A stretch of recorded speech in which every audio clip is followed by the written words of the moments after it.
People are leaving West Virginia at an alarming rate. In the past year, more than 15,000 people left the state, or about 41 people per day. We explored this issue last year in our Inside Appalachia Struggle to Stay series. We heard from people who wanted to stay, but didn't know if it was feasible, and others who wanted to leave to find opportunities elsewhere. This trend is putting a strain on local businesses, making it tough for employers to find skilled, educated workers. But one organization is trying to tackle this problem in a new way. Inside a renovated building in downtown Huntington, about 20 people are at their laptops in a sunlit office without any cubicles. On long tables, senior web developers sit shoulder to shoulder with new employees. Balloons linger around one seat, leftover remnants of an employee's birthday last week. It's in this office where we find Jacob Howell. Back in December, I was graduating in May, and I really didn't know where I was going to end up. I didn't know if I'd be looking at a state. I didn't know if there'd be something around here to do. Jacob Howell is 22. He grew up in Hurricane and graduated from Marshall University last year with a degree in computer information and game design. He says he wanted to stay in West Virginia, but he didn't know if he would find a job. In the tech field, it seems like there's not a lot of options here. But then, Howell heard about a fellowship program specifically designed to attract and retain young workers. It was launched by Generation West Virginia, a nonprofit that seeks to build a talent pipeline for West Virginia companies. The program is called Impact West Virginia. The companies that host the fellows agree to pay their salaries for a year as sort of a trial run at a professional job for qualified workers. Howell was selected to work here at Core 10, a technology company that develops software for clients in the financial services industry. The company is based out of Nashville, but it recently set up this new office in Huntington. Last year, there was an increase in homicides in Huntington, and Cabell County had the highest number of drug overdose deaths in West Virginia. Despite these statistics, Howell says he's committed to staying here.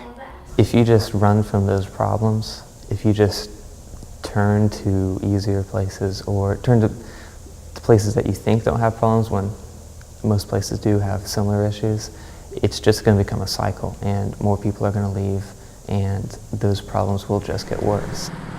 Howell is one of 7 fellows selected by Generation West Virginia, which launched Impact West Virginia in September 2017.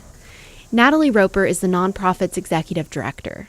Young people are motivated to live in communities where they can really have an impact. They want to live in places they feel a part of and invested in and be a part of defining that place's future. But the challenge, she says, is connecting those young people who want to make change in West Virginia with jobs that pay well and help them grow their careers. West Virginia loses too many young people to opportunities outside the state, and these trends limit our tax base, they threaten our local capacity, and threaten our ability to attract new employers to the state. So in other words, we see attracting and retaining young talent as the economic development strategy for West Virginia. Countless other groups have tried to keep young workers here by offering them training opportunities or volunteer gigs, like AmeriCorps. But most of these projects have been funded through the federal government or philanthropic foundations. Roper wanted to try something different by partnering with private companies. We were hearing from employers that they were struggling to find qualified people to fill open positions, while we were hearing from young people that they were struggling to find quality jobs that would allow them to stay in West Virginia.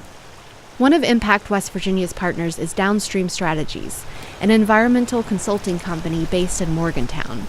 The work they do, mostly scientific research, requires advanced training, and finding the right workers has been a challenge.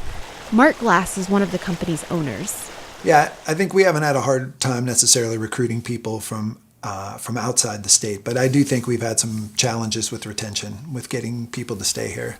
Glass says the fellowship has already benefited Downstream because it helped them find Sarah Cottingham. On any given day, I can be working on something different, and I really enjoy that. Cottingham has a Master's of Science degree in community planning, and she arrived on the job with experience helping communities boost their economies through tourism. She applied for this fellowship because she wanted to work at Downstream. She's not a West Virginia native, but she's lived here for 4 years and says she loves it. It helps that all of the things that I like are available here. So mountains, outdoor sports, old-time music, a lot of art. Those were things that initially endeared the state to me. She takes me on a short tour of the office. There are 3 dogs sitting beside their owners, and at her desk, a blue yoga ball serves as her chair. A fish tank hums beside the office kitchen. As part of her job, Cottingham has helped 4 towns in the Mountain State study the potential for attracting tourists. And as part of the fellowship, she and the other 6 fellows volunteer with a West Virginia nonprofit every Friday to help them network with other organizations and give back to the state. So far, she's helped 2 groups, Philanthropy West Virginia and the Tamarack Foundation, doing economic research and writing grants. That's something special that, you don't often get a job where you get a dedicated day a week to do community service. Cottingham is hoping to be hired by Downstream Strategies or another West Virginia company when the fellowship ends. She says she wants to stay here and is even considering buying a house. One of the things I really love about West Virginia is that it's possible to, as a young person, move here and make a difference, move here and find a community, move here and buy a house. Those are all things that in Austin, Texas, where I come from, I could never afford to buy a house. So those are things that make West Virginia a place that I view as a place that I could stay long term and put down roots. Generation West Virginia plans to expand its Impact Fellowship program next year to include a larger group of young professionals and more host companies.